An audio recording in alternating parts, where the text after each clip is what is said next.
Bismillahirrahmanirrahim. English vocabulary with Urdu meanings. Silent letters. Words with silent letters A and B. Artistically. Artistically में आ letter जो है वो silent है. Artistically हम नहीं बोलते.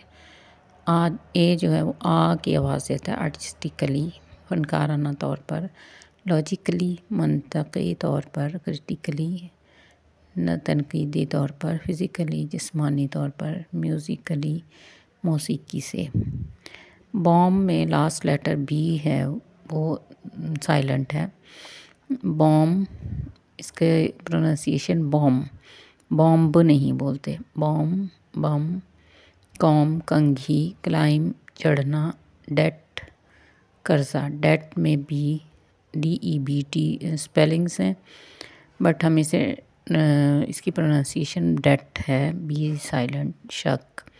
लैम मेमना. डम गूंगा. थम अंगूठा. क्रम रोटी का चूरा.